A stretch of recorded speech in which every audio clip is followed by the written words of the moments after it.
Okay, we are ready to make our granola. It takes 2.5 cups of old-fashioned oats, or you could use the rolled oats, but I use the old-fashioned oats.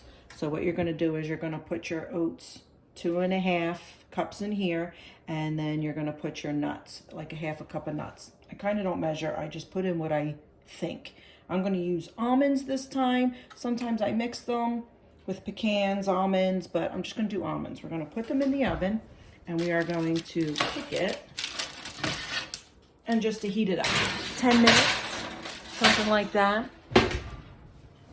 I already have this boiling. So I have my 1/4 cup of butter. It is 1/3 cup of honey and 1/4 teaspoon of salt. And then like a teaspoon of vanilla. So I use this honey from West Virginia. You could see it's emptied, but I bought a gallon of it, so I'll just refill that. So we're going to heat, I just got to lower that a little bit. We're going to heat this up, and then we're going to pour it into the hot oats, and we're going to let it sit. Okay, the oats are ready. I'm going to show you guys. You can see it's a little like browned and whatever on the edges. So we're going to put it out. It's hot. We are going to put this in our bowl. I had to make a double batch here.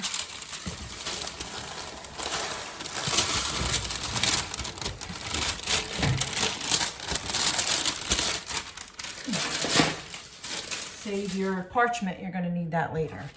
But so I'm making a whole nother batch. I'm going to make a double batch of them. This is what our melted goodies look like. It's only a little bit. I forgot to tell you though, it also does call for 1/4 cup of brown sugar. I did not put that in there because I feel like the 1/3 cup of honey is more than enough. I don't need all that extra. I mean, it already has a lot of butter, a lot of honey, so I didn't want to put that in. But if you want to make it the way it's supposed to be made, I guess you can. Anyway, you're going to just mix it up, just to blend all the liquid in with the oats. Now, I am going to add some peanut butter powder. I'm not going to measure. I guess if you guys want to, just do like maybe 2 tablespoons, but it'll give it like a peanut butter flavor. I'm just going to throw some in. And then I am going to add some flaxseed in it. Usually I do them chia seeds, but this time I think I'm going to just do flaxseed. Again, I don't measure, but I would say maybe 2 tablespoons if you want to measure.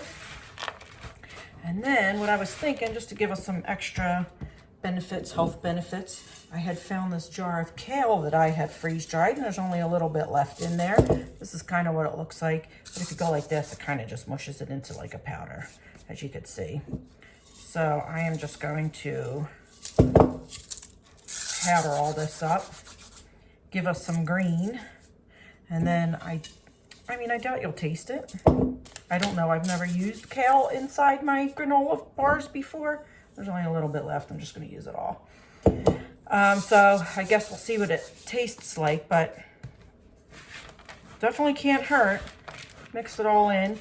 This is where you can add dried fruits, apples, dried cranberries, and things like that.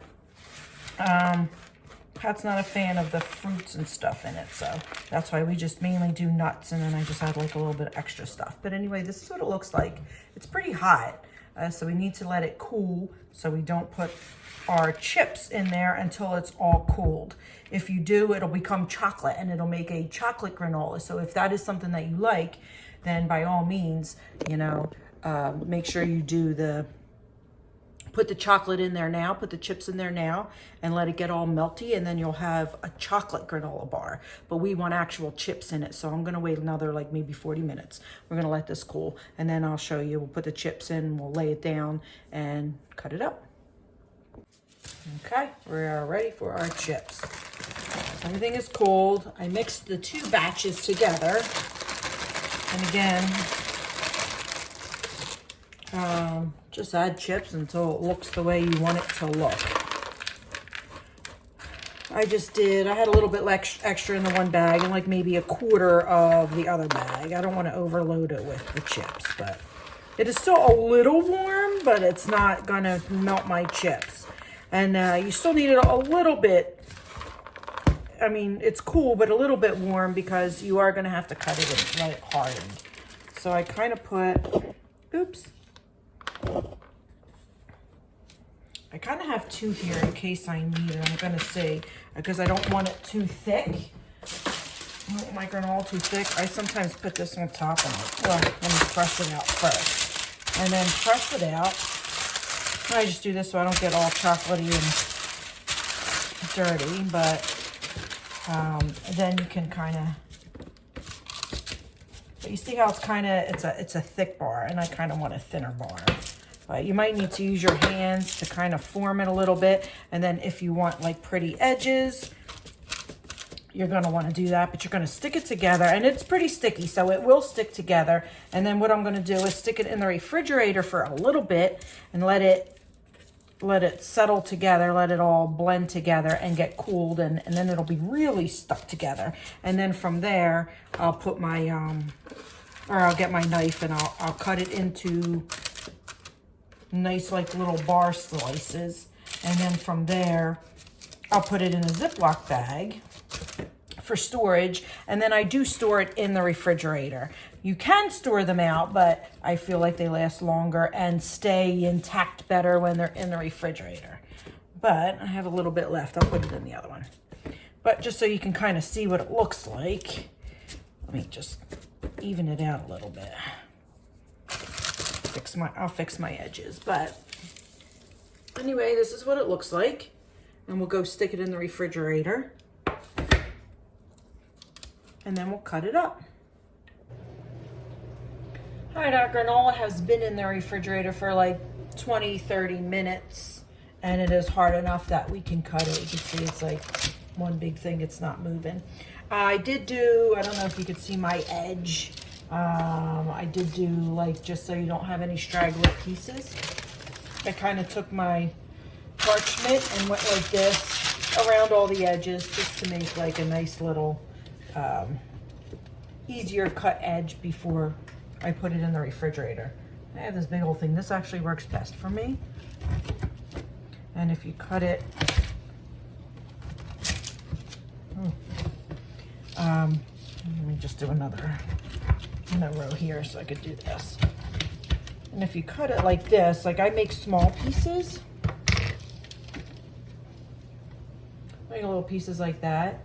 This is what the thickness is. This is a good thickness. It won't fall apart. You could see everything in it. And then the ends out, you can see some of the ends. This is why I kind of taper the ends a little bit with the parchment, because then this will happen and it'll kind of peel off on the ends. But take that off and it's still good. I'll taste the piece. It's good. I can taste, you can see the kale in it, but you can't taste the kale in it. And it just kind of gives you the benefits, but they're pretty yummy. So what I'll do is I'll cut these out.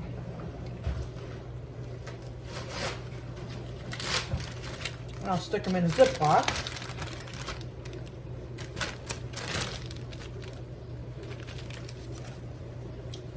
Keep that one I was eating off to the side. But I'll stick it in the Ziploc. I'll cut the rest of these up. And then that's it. And we'll have granola bars. So this was 2 batches. So out of 2 batches, I had gotten this and this little bit here. So I'm just going to try and see how many pieces that I'm getting out of it. So I have the one that I ate, or half ate. And some of the pieces will be a little bit bigger than the others. So let me just see real quick. I have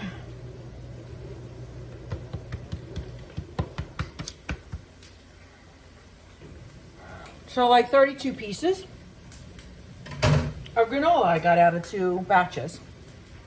And that's it. Got your granola, and we'll just stick it in our bags. And then I'll stick it back in the refrigerator because I feel like it stays better that way. Well, let me know if you make your granola and if you like it.